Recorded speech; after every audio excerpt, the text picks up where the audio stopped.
Your shadow is not your enemy. It's your ally.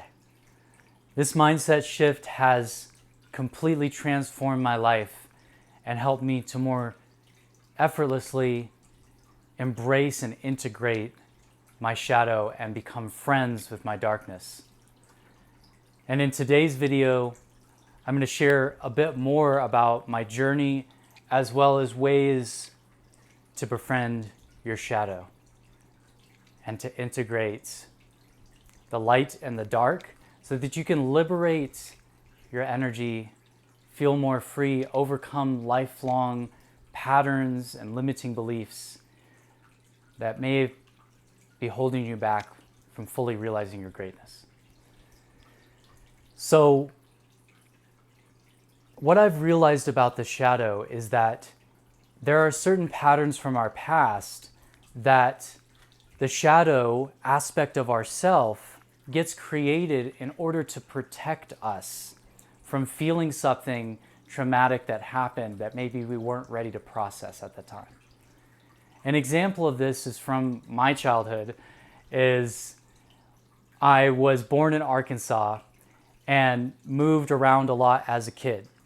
And my birth parents, ended up splitting up when I was about 6 years old. And I was living in Illinois. And I started seeing my father less often. And then my mom married a new man that became my father figure in life. And my father ended up leaving the picture for 15 years. And in this, I had an abandonment wound where I felt like I didn't matter or that I wasn't wanted. And I internalized that it was my fault. And this led to me having low self-esteem, as well as I was bullied as a kid. And my parents that I grew up, I went to move to Indiana. They were working a lot, so I was also an only child, and I spent a lot of time alone or drawing, and then eventually getting into music and stuff like that. I had a lot of time with myself, and I had a very deep relationship with my imagination. I had imaginary friends. I was into Harry Potter, and I would lucid dream, and I was just having all these crazy experiences as a kid. And then when we moved to Indiana, the first day that I get there, right, and I was living before, we were living outside Chicago, and it was this kind of ghetto neighborhood where somebody got shot 3 houses down, and I was like, what the heck is going on here? You know, and I was in a Christian private school actually at the time for less than a year because I couldn't make it through because I have such an inner rebel. They wanted you to sit there for the entire class with your hands folded like this, and if you ever moved your hands, they come and slap you with a ruler. And I was really into Pokemon and Power Rangers, and I'd pretend to be a Power Ranger. And one day I challenged a kid in the playground to a Power Ranger duel, and they took that really seriously. And I remember we went to the principal's office, and he's wearing a Marvin Martian tie, and he tells me because he's into Pokemon and he did this in the playground, it means he's possessed by the devil. So they kicked me out. It was kind of that old world, you know. And so then we end up moving to Indiana after that, and then I don't see my father for 15 years. And we move in with my stepdad's parents, which become my grandparents, and I call my stepdad Dad. You know, I called him that growing up. I'm just using these namesakes for simplicity of presentation here. And also, so what happened there is the first day that I moved there, actually, there was a next door neighbor kid. And I remember he was mowing the lawn, and I was so excited. I have a kid my age that lives next door, and I ran over and I wanted to make a friend, and he just looks at me deadpan. And I was just like, oh shit. And then he became my first bully. And would humiliate me in front of all the kids in the neighborhood and stuff like that. And I had one friend across the street, I think his name was Nick, that we would play Pokemon cards and Yu-Gi-Oh and stuff like that. And So, and I remember as I was going through, school and stuff around that time, I was having trouble paying attention at school. They'd ask me to do the alphabet, and I'd be like making like alien letters on the alphabet, and I would be falling asleep in class and going into this alternate dimension where I'd be like in this lucid dream world that was just like as real as this world, and they would like wake me up in class. Somebody would have to shake me awake and be like, oh, what the heck's going on? And so then my parents were trying to talk to me about this because I was failing in school, and I'm looking at the clock, and I'm literally like go into a trance, and I can't hear anything that they're saying, and I go into a trance looking at the clock ticking, and I couldn't understand what time was. And then I hear, Josh, Josh, Josh, Josh. And then I come back to what's in front of me, and they're standing right there, and they're like, what is going on with you? What's wrong with you? We're worried about you. So then they take me to a doctor, and the doctor says I have ADHD, right? This is when they first introduced this terminology, because I was about 6 or 7. They hadn't even come out with Ritalin yet. And so the doctor prescribes me like the earlier version of Ritalin. This was like still very new. And then the first week that I'm taking it, I'm going through this whole shift where it's like I can focus really well at school, but then there's like you feel really wired. It messes with your hunger. It changes your chemistry. And the first week, I remember I would have these crazy dreams. And when I'd go to sleep at night, I would see like the astral, like I would see like creatures, like this like energetic layer of reality where I'd see these like dragons flying across my ceiling, and I just thought like I was hallucinating, and I'd look in the blinds and see these little like fairy creatures. And then one morning I woke up and there was a possum in the corner of my room, and I was still like hallucinating or whatever it actually was, and having these visions. And then I come back, what I would do is I'd eat cereal, and then they'd go away. And then I came back and it was still there. And so we shoveled it out of the window. My parents had to shovel it out of the window. I'm like, oh, I'm not going to tell anyone about this. I can't tell what's real and what's not. Like, they're going to put me in an asylum, And so then one other morning I woke up, and I was like, there wasn't anything like that going on. I was just like, I'm awake. Everything looks normal. And then I walk into the living room, and I literally pass out and fall asleep, and my head goes straight into the couch, and I walk out the other side into a dream that's just as real as this world. And then I climb back into the couch and into my body, and I'm like, what the heck is going on? And then after that week, all those things stop happening. And then it's like, I'm like, I almost like feel like I'm a zombie. Like my visions and my dreams and everything shut off. Like that intuitive part of my creative imagination got turned off, and I went like full on Matrix zombie mode. Just like being a good boy, getting all A's and B's, mostly A's, and doing that thing for like years. And got super depressed. I would have hunger swings, anxiety, became very antisocial, all this stuff. And I had intense confidence issues. Then when I got to middle school, I was walking through the hallway, and I started playing sports, and I started losing weight, and I started making friends, and I started to have girls interested in me. And then I was like walking through the hallway, and I could tell the difference in my energy, the days that I was like really confident and the days that I wasn't. And then and I started to notice this feeling in my solar plexus, though I didn't call it that back then. I just call it the pit of my stomach. I'd feel like this tension, or I'd feel this like almost like you put your chest out, and you feel like I could feel the energy like flowing through my solar plexus. And I didn't know anything about this stuff. Chakras or any of that stuff. And then one day I'd look in the mirror, and I literally could see how much shame I was carrying around my entire life. Like how much judgment and how much like shit I had put up with. And I just looked in the mirror, and I just started loving myself.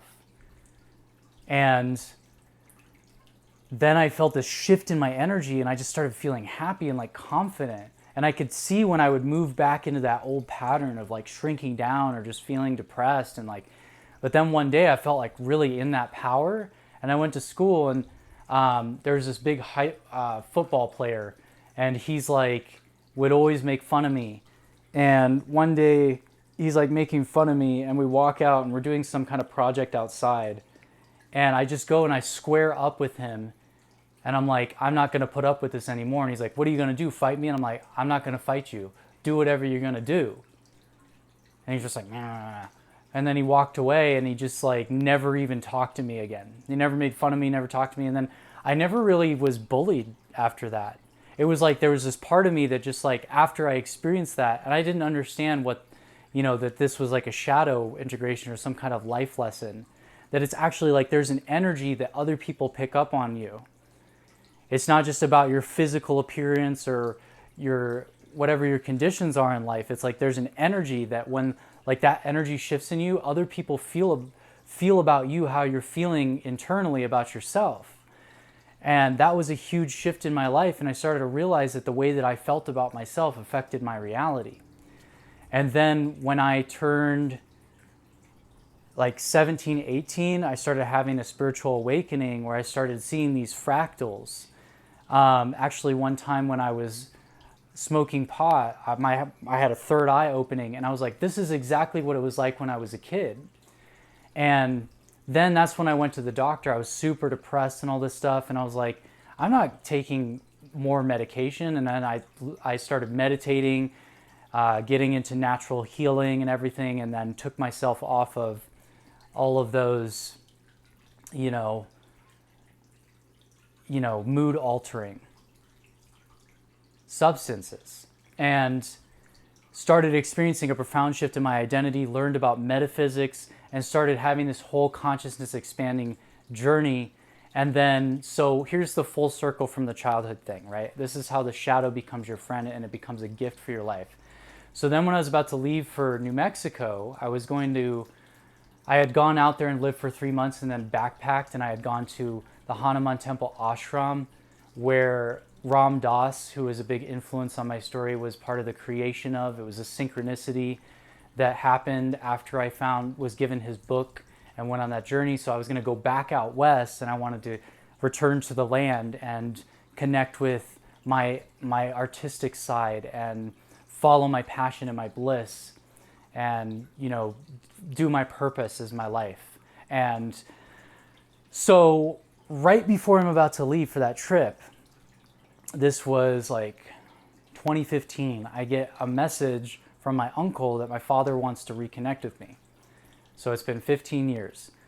And we end up arriving in Taos at the same time for different reasons. And I end up calling him at 11 a.m. and we meet at this cafe called the Elevation Cafe. And turns out that we actually have so much in common, and he also meditates and he's into a lot of this stuff. Like even just yesterday we had a family dinner with him and my brother's partner, and like it was just so epic. It was like so deep and open-hearted. You could just be yourself. Like that's how these things shift over time. And I realized at that time that he was someone that I wanted in my life. And then it took me a long time to actually forgive him, but he continued to show up in my life, and he actually lived in Sedona. So I ended up traveling out to Sedona for the first time and staying with him for a few weeks. And we would just have these magical conversations.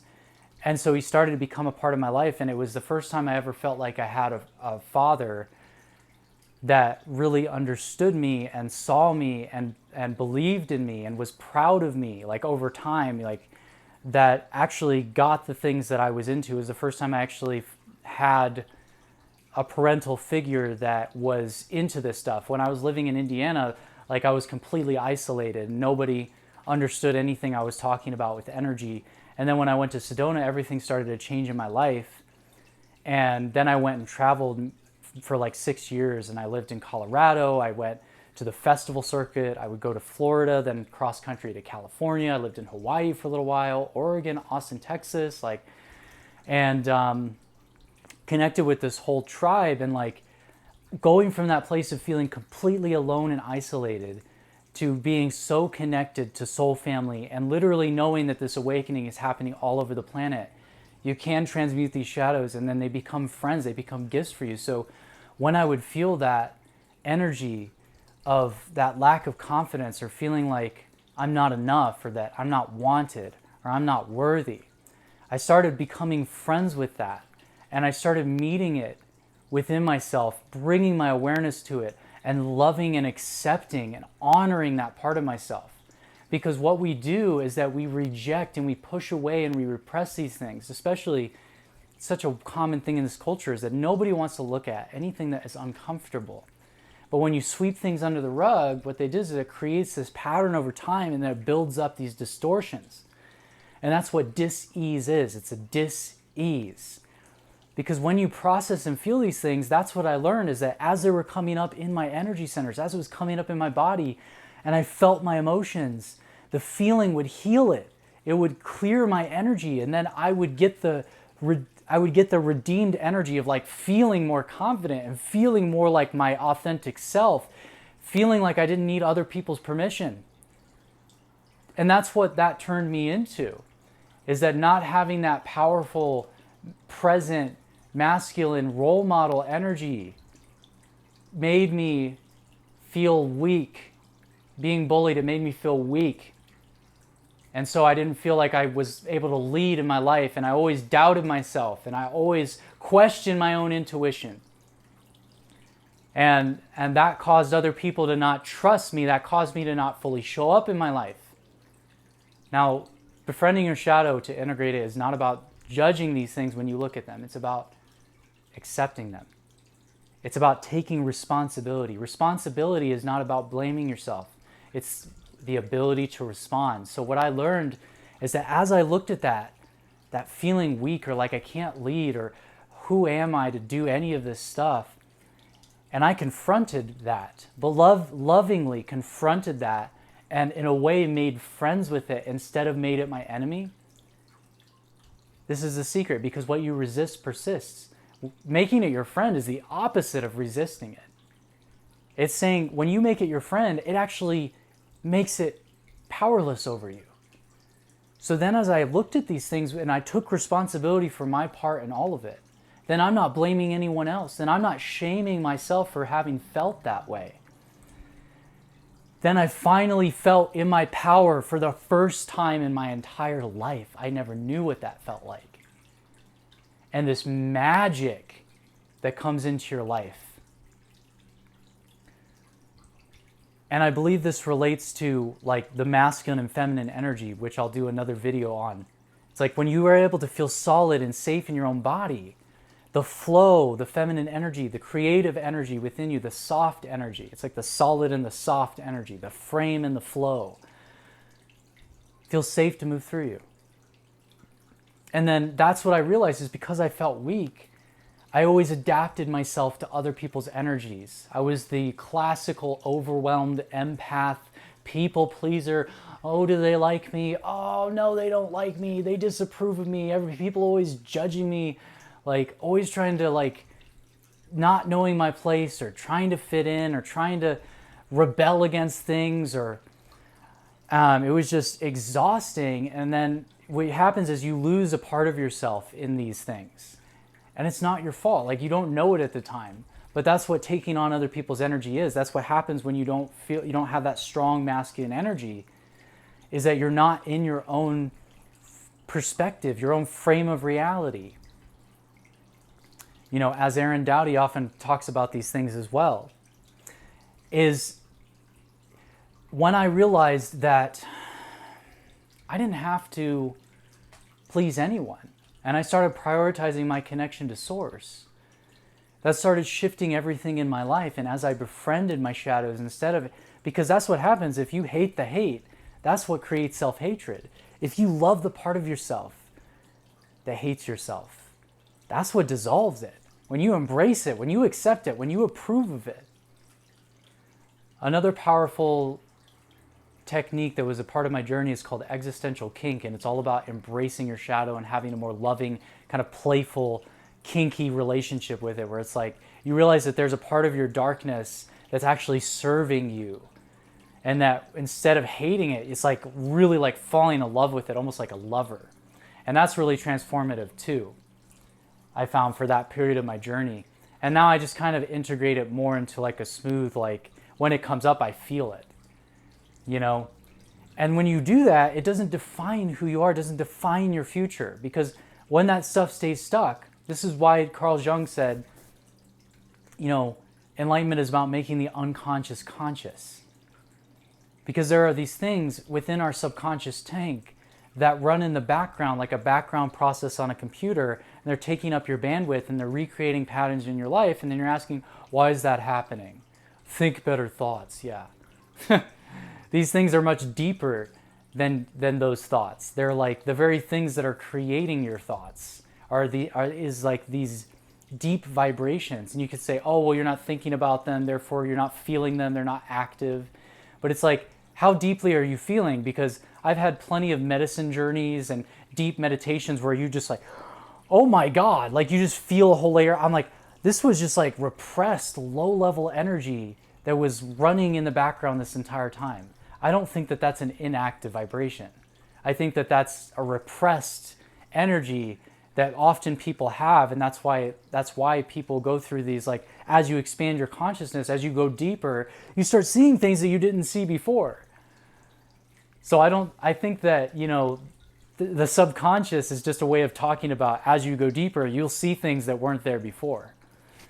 And it's like, as I integrated that, it started to shift things in my life. So I'm just going to look at bringing the light into the dark. That's what happens as you meditate, as you bring your awareness into the subconscious, into your deeper self, and you're bringing it, then the shadow, like when you befriend the shadow, it also becomes the unknown. It's not just these bad patterns in your life that are limiting you. It's like the great mystery. It's the womb of creation. It's the depths of this void space of infinite potential. It's like you don't even know what's inside of you. You don't even know the depths of you. So when you bring your light of awareness into the dark, you bring what's in the dark into the light. You discover more of yourself. This is why your shadow is your friend. It changes the whole meaning transmutes the meaning of what the shadow is. And especially going into it with a level of like curiosity of what's there. Because then you're open to discovery. And then you're not set on what that has to be. And this dissolves the attachment to the story, the energy, the emotion. Like with what I shared about my past. As I went through that journey, I realized that there was a gift in all of that. It led to my spiritual awakening. It led to what I'm doing today. It led to my journey. My father not being in my life led to me having an incredible relationship with him and his partner. And my brother coming back into my life, that's a whole other story. My brother and I were super close as kids. Like when we would go and we'd meet together. And then early traumas came up in life with his family that ended up them not letting me see. And I won't share what happened there because that's his story, but then I didn't see him for years, and he was going through his own dark night of the soul. When we all reconnected in Sedona a couple years ago, my father and Daniel's about to leave, but we all reconnected. He's about to go on a journey to Bali, stepping into his power and his own facilitation. It's just so amazing to see his transformation. And he's one of my best friends in life, and I'm literally so amazed at the reflection that he is. Like, he just inspires me. Like the journey, like it's like these bonds, especially with people that you've known your whole life, that are part of your actual like blood. I mean, to see that transformation happen, where somebody's living in their power and a beautiful life, and you guys are making these shifts together, and it's like you're healing the ancestral lines. All of this stuff, of all of the distortions of the past, like we're transmuting it and clearing it. And we're a part of this collective and shift in consciousness. And we are not the only ones. There are so many of us that are doing this work. And so that's what I think is transmuting within our lives times. 2 is all the suffering and the struggle and the working yourself to the bone. Like, as I move through those and clear those energies, I'm transforming that for my ancestors. And I'm seeing that as I'm shifting in myself, the people in my life are changing. My father's evolving and changing, having realization. My brother's changing and evolving. Even as I've been growing, I send my mom, like, talk to my mom about Joe Dispenza stuff and the structure of water. And, you know, she's a neurophysiologist, so she monitors people's brainwaves in surgery to make sure there's signs and vitals. And I don't know the full extent of what she does, but she understands them. It's like, I've had this beautiful healing journey with my mom too. So it's like these things can really happen. Like, you can really transform certain patterns in your life, and everybody's family is different. Family's great, but I love my family. All of you. And at the same time, sometimes when you move on in your journey, you've got to love people from a distance. You got to have certain boundaries. Like, there are certain people that in my extended family that I don't talk to. There are certain people, friends from my past that are no longer in my life. People that weren't supportive of me or didn't believe in me, I let them go. Because that's what happens when you love yourself enough to prioritize your connection to source. That's what clears the taking on other people's energy. Then you're not tuning in and needing everybody else's permission to be yourself. It's like, I can just be myself. Yeah, I believe in dragons. What? Yeah, I like Harry Potter. What? Life is magic. Like, you know? Because then when you're not tuning into other people's energies, it's like you're tuning into your source connection energy. And then you're rating in that, and the kind of magnetic pull that comes through that. Your authenticity is freaking powerful. And then you feel more confident. And then also you transform the patterns through this shadow integration of making it your friend when it's coming up. Okay, hey old friend, like, I'm going to feel this. And I know I'm clear. It's like I'm clearing through this. Now it serves you. So now let me take this full circle. Is that I realized as a kid, the ways in which I shut down, the ways that I didn't feel certain patterns that were going on, that I felt abandoned, or I felt alone, I felt isolated, is that, and I was angry against my father, I was angry against the system, I was angry at my parents, I was angry at the world, I was angry. That shadow aspect of me was created to protect me. So think of that. We spend all this time judging ourselves, or not even being willing to accept our own darkness. Because we're like, oh, that's bad that I think that. And yet that part of me literally was protecting me. So the thing that we think, sometimes these things we think are demons are actually angels. They're like fallen angels of parts of ourselves that went into the darkness and literally protected us until we were safe enough to open our hearts again. Until we were safe enough, we were mature, we were more mature, and we were able to feel these things. And then very much, they don't hold us back, they empower us. Now, through those lessons, through those traumas, through those struggles, through those challenges, I'm more powerful than ever. I got gifts that I would never have. I've got things that I know that I wouldn't have known. And I've got a mission to help other people that are going through the same exact thing. Millions of people on this planet are waking up right now. Billions have not yet. Everything that you've gone through is a gift. Your trauma is your treasure. Your mess is your message. As we transmute these things, not only do they not limit us, they help us. Those things that we've struggled with, that we think if I wish I could just get rid of it, you're better off with it once you transmute it. That's what the alchemists call turning lead into gold. It's a metaphor for your own inner philosopher's stone, your ability to meet when life gives you apples. You can even make oranges. When life gives you lemons, you can make lemonade. You can take what is given and you can make the most beautiful thing out of it. That's transmutation. That's integration. that's when it becomes self-empowerment.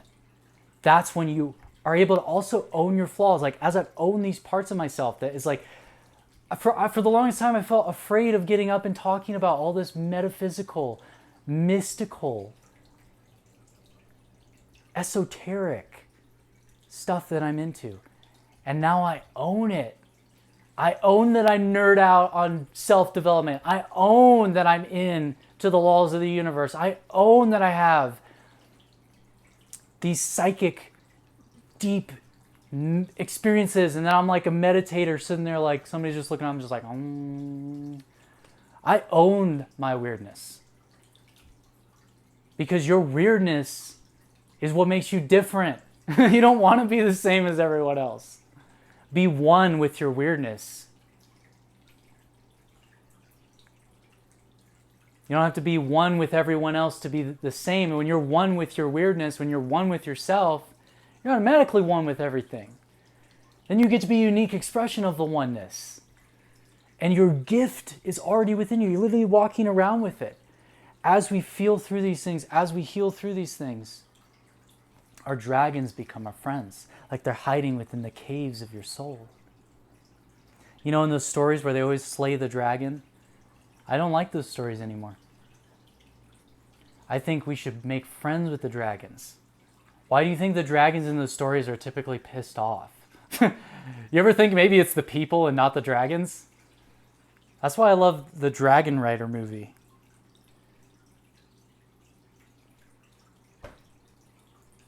And as you alchemize that, you get to ride that dragon. That dragon's no longer fighting you. No. Don't slay the dragon. Ride the dragon. And the dragon comes out of the cave and you're like, let's fly, baby. Like, anything is possible. And all those things that happened in your past, now suddenly you've got a story. It's not going to be like that forever, because then you get to this place where it's like, man, I can look back and I can appreciate everything that happened in my life. I wouldn't even change it. It's made me into who I am. And because of that, I've got a gift and a story to share. I have life experience. That's why I say with the hero's journey, it's a process of initiation. When we go through that dark night of the soul, we lose our innocence. When we find the treasure within, the cave of ourself, and we face our inner dragon and we make friends with it. When we face our inner Darth Vader or Voldemort and we overcome it, then we get this treasure, we get this holy grail of our own soul's gold, of a gift within ourselves that we bring out and we share with the world. And we become more of ourselves through it. So thank you guys for tuning in. I'll end that right at 33:11. If you guys like to hit the thumbs up, welcome to share with a friend. If you haven't already, I invite you to subscribe and hit that bell for future notifications to help you stay tuned into alignment. As well as if you're interested in working with me inside of a coaching container to embody your clear channel of creative consciousness, shadow integration is one of the core parts that we go into in that transformational experience. So if you want to get on, learn more, hop on a call with me, free call. You can check that out in the link below. Peace and many blessings.